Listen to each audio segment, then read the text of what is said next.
Get your free copy of the complete tutorial at www.teachucomp.com/free. Word lets you assign a macro to a button in the ribbon, the Quick Access toolbar, or to an unused keyboard shortcut you choose. This makes running macros easier than running them by using the Macros dialog box. After assigning a macro to a button or a keyboard shortcut, you can simply click the button or press the keyboard shortcut to run the associated macro. To assign a macro to a button or keyboard shortcut in Word, click the File tab in the ribbon. Then click the Options command at the left side of the Backstage view to open the Word Options dialog box. Then decide if you want to assign a macro to a button on a tab of the ribbon, to a button in the Quick Access toolbar, or to a keyboard shortcut. To assign a macro to a button on a tab of the ribbon in Word, click the Customize Ribbon category at the left side of the Word Options dialog box.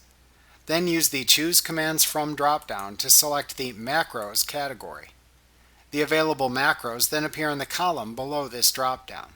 Then select the Main Tabs command from the Customize the Ribbon drop-down. The tabs and groups then appear in the column below this drop-down as a collapsed outline. You can click the plus signs to expand a tab and see the groups within it. When you add macro buttons to a tab of the ribbon in Word, you must add them to their own custom groups. To create a new custom button group on an existing tab in the ribbon, select the name of the tab within which to create a custom macro button group. Then click the New Group button at the bottom of the column to add a new group to the selected tab. Alternatively, to create a new custom tab to which a custom button group is automatically added, click the New Tab button instead. After creating a custom button group, make sure you select it in this column. Then select the name of the macro to add to this custom button group by selecting it from the Choose Commands From column. Then click the Add button that appears between the columns to add the selected macro to the selected custom button group in the ribbon. To rename a selected custom group, custom tab, or macro button you created if desired, click it to select it in the right column. Then click the Rename button at the bottom of the column to open the Rename dialog box.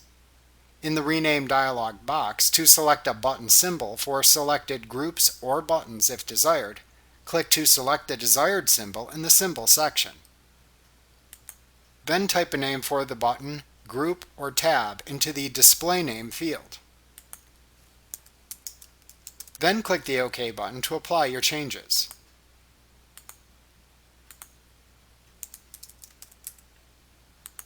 If needed, to reset the currently selected ribbon tab or reset all ribbon customizations to reset unwanted customizations to the ribbon if they occur, click the Reset button at the bottom of this right column next to the Customizations label.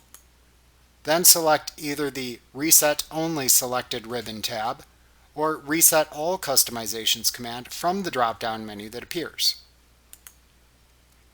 Alternatively, to assign a macro to the Quick Access toolbar, select the Quick Access toolbar category at the left side of the Word Options dialog box. Then select Macros from the Choose Commands From drop-down. The name of the available macros then appear in the list below this drop-down menu. Select the name of the macro to add to the Quick Access toolbar in this list. Then click the Add button between the two lists to move the selected Macros command from the left list to the right list.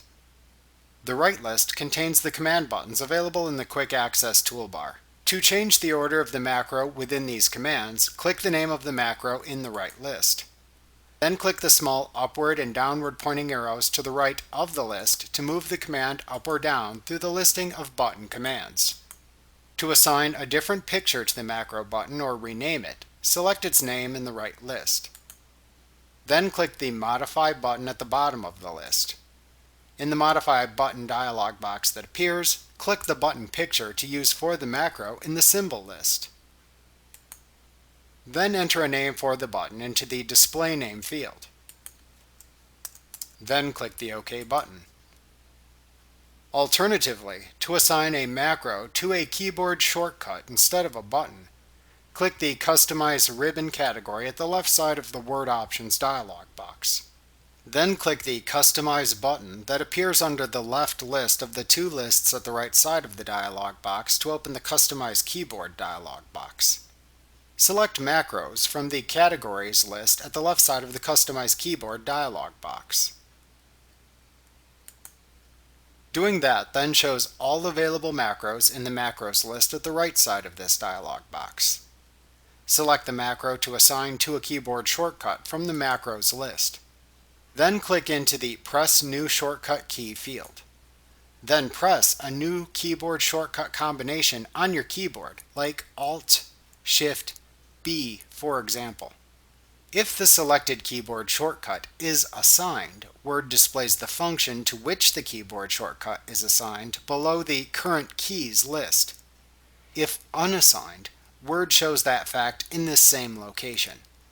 Make sure the keyboard shortcut you use is unassigned. If you assign a macro to a standard or assigned keyboard shortcut, you will overwrite the standard shortcut. Once you can see your keyboard shortcut is unassigned, then click the Assign button. Then click the Close button.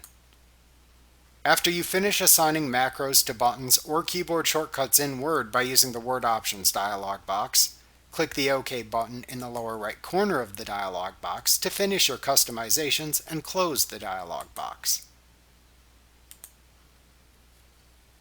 Like what you see? Pick up your free copy of the complete tutorial at www.teachucomp.com/free.